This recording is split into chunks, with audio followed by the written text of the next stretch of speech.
Time கொடுத்தாலும் ஆட்சியில இந்த மாதிரி சில சட்ட ஒழுங்கல் விஷயங்கள் வரும்போது அதை சுட்டி காட்டி தான் அவங்க எதிர்க்கட்சியா? இல்ல எனக்கு புரியல. டைம் கொடுக்கறதுக்கு ஸ்டாலின் யாரு? டைம் நாம தான் பொதுமக்கள் தான் கொடுத்துருக்கோம். 5 வருஷம் டைம் கொடுத்துருக்கோம். பார்க்கணும், பொறுத்து தான் பார்க்கணும். அவர் வந்து 6 மாசம் டைம் கொடுத்துருக்காருன்னா அவர் என்ன ஜனாதிபதியா யாருன்னு எனக்கு தெரியல.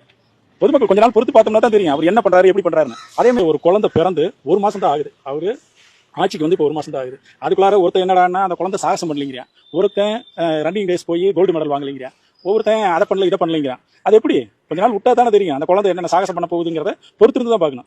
எடுத்தங்க கவுத்தனால ஒன்றும் பண்ண முடியாது. அதே மாதிரி நம்ம ஊர் பக்கம் ஒன்று சொல்லுவாங்க, இந்த வடக்கான்னு சொல்லுவாங்க, எங்க ஊர் பக்கம் இங்கே ஓனாம்பாங்க.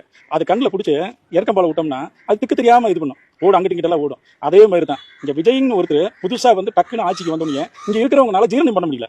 அதனால இவங்க எல்லாம் ஆளுக்கு ஆள் வந்து பித்து பிடிச்ச மாதிரி விளாடுறாங்க. அவருக்கு டைம் கொடுக்கணும். அவர் நின்று எப்படி பொறுத்து அடிக்கிறாருன்னு பார்க்கணும். அவர் வந்து சொல் வீரன் இல்லை, செயல் வீரன். லஞ்சம் வாங்க மாட்டோம், கொடுக்க மாட்டோம், லஞ்சத்தை தொடவே மாட்டோம். உயரதிகாரிகள் மினிஸ்டர் வரைக்கும் ஸ்ட்ரிக்டான உத்தரவு போட்டிருக்காங்கன்ற வரைக்கும் எந்த மினிஸ்டரும் எந்த சிஎம்மும் சொல்லாத ஒரு ஸ்டாண்டர்டான முடிவு. இது வரைக்கும் எத்தனை முதலமைச்சர்கள் வந்து நம்ம வரலாறோட படிச்சதில்லை. இவர் முதலமைச்சர் வந்தாரு, லஞ்சம் வாங்கவே மாட்டோம், கொடுக்க விட மாட்டோம் அப்படின்னு இவ்வளவு ஸ்ட்ராங்கா சொல்லி நான் சின்ன வயசுல கேள்விப்பட்டதில்ல. இதுவே பெரிய சாதனை. 1 மாசத்துக்குள்ள வேற என்ன எதிர்பார்க்க முடியும்? அங்கே வந்து இது வரைக்கும் விடலை. நாங்கள் 50 வருஷமா அந்த ஊருக்கு பஸ் விட்டுருக்காரு. அதனால் அதில் பண்ணும்போது பெட்டராக தான் இருக்குது.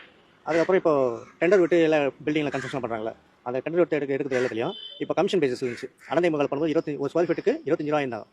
திமுக வந்து ஒரு ஸ்கொயர் ஃபீட்டுக்கு 27 ரூபா இருந்தாங்க. இவர் அந்த இதெல்லாம் எதுவுமே வேண்டாம், டேரெக்டாக மக்களோட இது வந்து டேரெக்டாக பண்ணுற சொல்லிட்டு மொத்தத்தில் கொடுத்துருக்காரு. இப்போ ரிஜிஸ்டர் ஆஃபீஸில் அதையும் ஒன்று எடுத்துருக்காங்க. யாரெல்லாம் கமிஷன் பேசிஸ் வாங்குறாங்க அதையும் பார்த்துருக்காரு. இப்போ ஆன்லைன் பேசிஸில் எடுத்து வந்துருக்காரு. அதையும் பெட்டராக தான் இருக்குது.